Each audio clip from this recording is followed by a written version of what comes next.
वो ट्रांजैक्शंस जिनमें एक तो कैश आउटफ्लो हो रहा हो और उसका इंपैक्ट भी क्या हो, लॉन्ग टर्म पे हो। अगर तो गाड़ी खरीदते हैं आप क्रेडिट के ऊपर, तो क्या ये एक्सपेंडिचर ट्रांजैक्शन है? सोचें, उधार पे एक गाड़ी खरीदी आप सर, अगर उसके इंस्टॉलमेंट 7 से ज्यादा है, ना ना ना मैं बात नहीं कर रहा, उधार पे आपने गाड़ी खरीदी, जाहिर सी बात है 7 से ज्यादा है, एक्सपेंडिचर ट्रांजैक्शन है? नहीं, क्योंकि इसमें कैश आउट, कैपिटल ट्रांजैक्शन है। हाँ, कैपिटल ट्रांजैक्शन है, इसका इंपैक्ट लॉन्ग टर्म पे तो है लेकिन कैश जेब में से नहीं गया। लेकिन अगर कैश पे गाड़ी खरीदेंगे, ये कैपिटल ट्रांजैक्शन भी है और कैपिटल एक्सपेंडिचर भी होगा। समझ आ गई बात? ओके, तो capital expenditure is expenditure made to acquire और improve long term assets that used by the business. और रेवेन्यू एक्सपेंडिचर्स क्या होते हैं? जिनमें कैश भी आउट होता है और इनका इंपैक्ट भी क्या होता है, शॉर्ट टर्म पे होता है। समझ आ गई बात? आपने किसी को सैलरी दी, कैश भी गया, शॉर्ट टर्म भी था, रेवेन्यू एक्सपेंडिचर हो गया। ठीक है, आपने किसी से काम कराया, अभी कैश नहीं दिया, एक्सपेंस तो हो गया, तो ये रेवेन्यू ट्रांजैक्शन हो जाएगी, रेवेन्यू एक्सपेंडिचर नहीं हो। उधार पे काम करा लेते हो किसी से रिपेयर एंड मेंटेनेंस उधार पे करा ली, तो ये रेवेन्यू ट्रांजैक्शन तो है लेकिन रेवेन्यू एक्सपेंडिचर नहीं। एक्सपेंडिचर में लाजमी शर्त क्या होती है? Cash outflow. और इसी की अपोजिट अगली ट्रांजैक्शन है, कौन सी पढ़ें?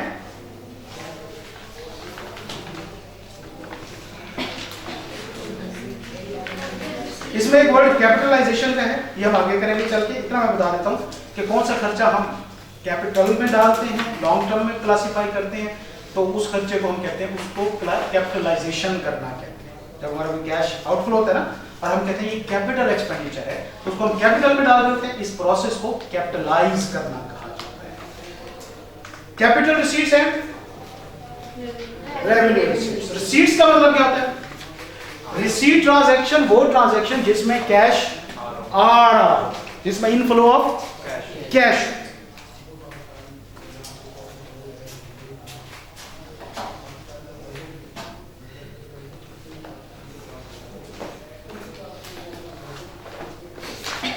कैपिटल ट्रांजैक्शन रिसीट का मतलब क्या होता है? शाबाश शाबाश। तो कैपिटल रिसीट्स बिल्कुल नाम से क्लियर है। नंबर 1, उस ट्रांजैक्शन में हमेशा क्या आएगा?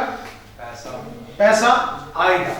और जो पैसा आ रहा है अगर उसका इंपैक्ट लॉन्ग टर्म के ऊपर है तो उस रिसीट को क्या कहेंगे? आपने बैंक से 10 साल के लिए लोन लिया, अजी कैपिटल ट्रांजैक्शन है, बिल्कुल है, लेकिन क्या कैपिटल रिसीट ट्रांजैक्शन भी है?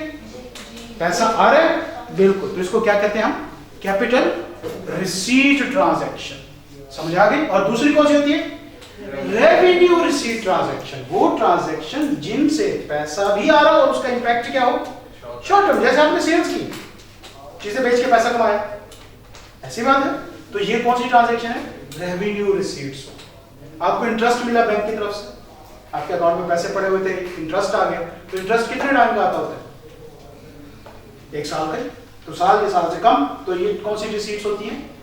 Capital receipt. अगर आपने 6 महीने के लिए बैंक से उधार लिया, रिसीट है, बिल्कुल है। कौन सी रिसीट है? Revenue receipt. समझ आ गई बात? एक बार ये सारी क्लासिफिकेशन को गो थ्रू कर लो, उसके बाद मैं आपको प्रैक्टिस भेजूंगा।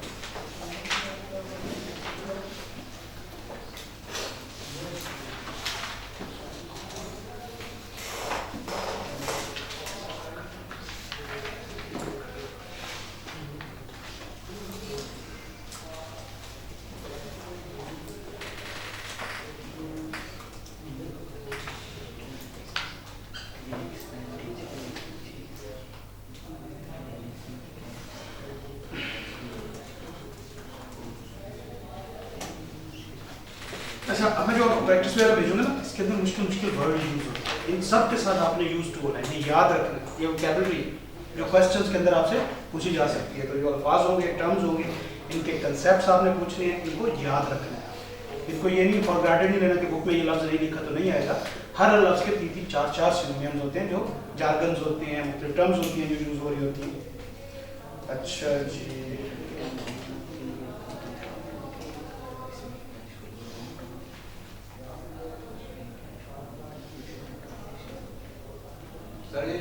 ट्रांजैक्शन है, ये जब हम स्टेटमेंट बनाते हैं तब भी क्लासिफाई करते हैं कि ये लॉन्ग टर्म थी या शॉर्ट टर्म थी। समझ नहीं मेरी बात पूछा सर अगर हमने साल के दरमियान में कोई डिलीवरी व्हीकल ले ली है, आप एक्सपेक्टेड तो यही है कि वो 4-5 साल तो चलेगा, लेकिन हमने पहले ही उसको सेल कर दिया, अब स्टेटमेंट में हम क्या हिसाब करेंगे? बच्चे देखें, बेसिकली ऐसा नहीं होता, हर कंपनी की एक पॉलिसी होती है। कंपनी शुरू में क्या बनाती है?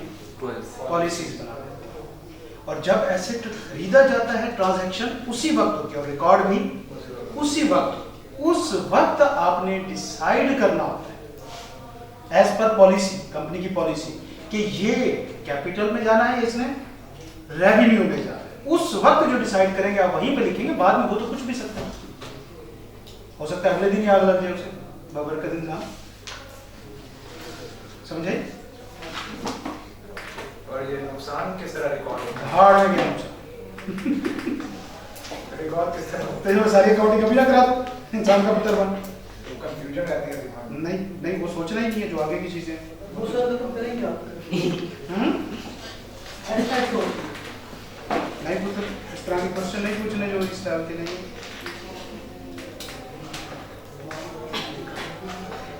मुझे आप ये बताना कि फायदे को कैसे ट्रीट करोगे? क्या हुआ सर?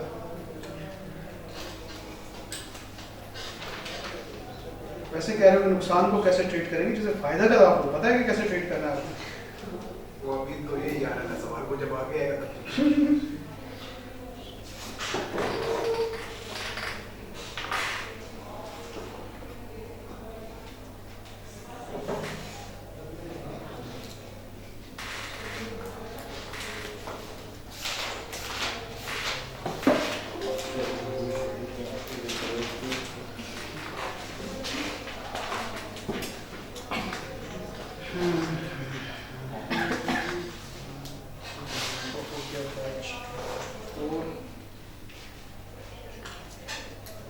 Classification of transactions.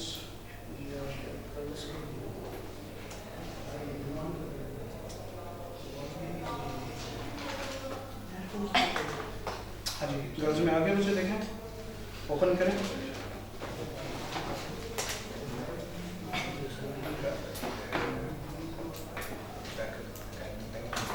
चलिए जी, ओपन करें।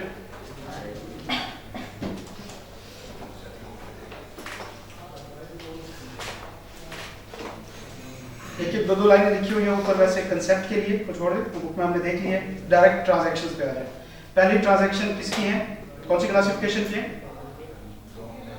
Simple versus complex. तो ये पहली 10 ट्रांजैक्शन को सेग्रीगेट करें, सिंपल ट्रांजैक्शन में कौन सी इनमें से और कौन सी कॉम्प्लेक्स ट्रांजैक्शन। शुरू हो जाए।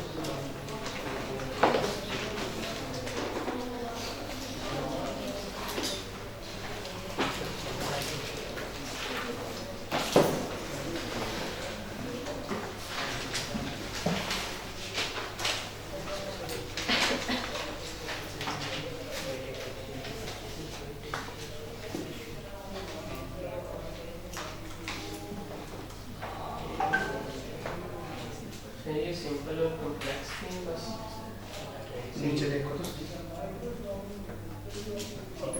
और भी पेजेस हैं।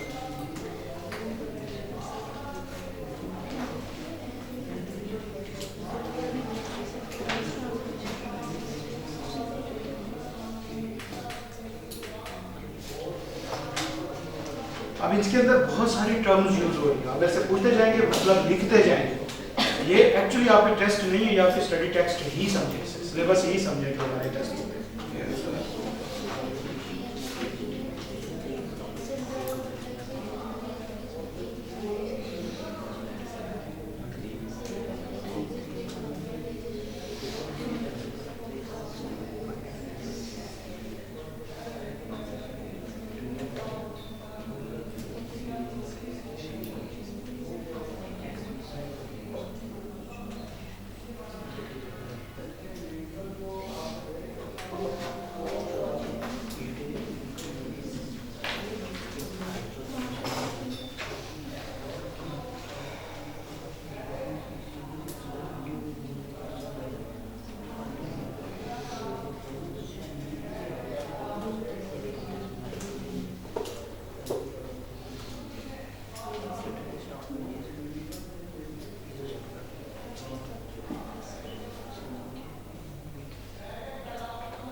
10 ही करनी है कि आगे भी करनी है?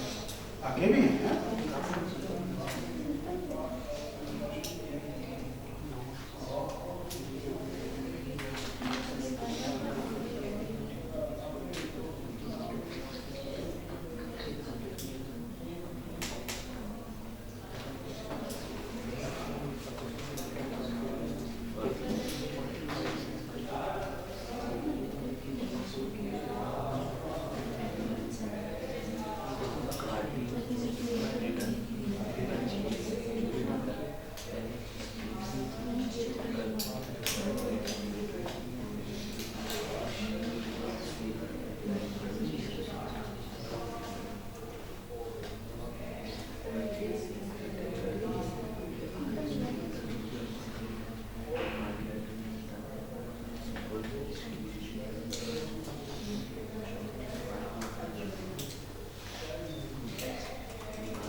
ये हो जाए थर्ड वन ऑफ व्हाट, कौन सी?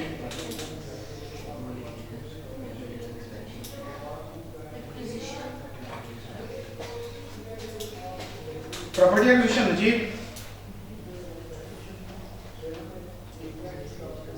हाँ जी, कम्प्लेक्सिटी डेफिनेशन हमने क्या की थी, कौन कौन से इंडिकेटर्स होते हैं?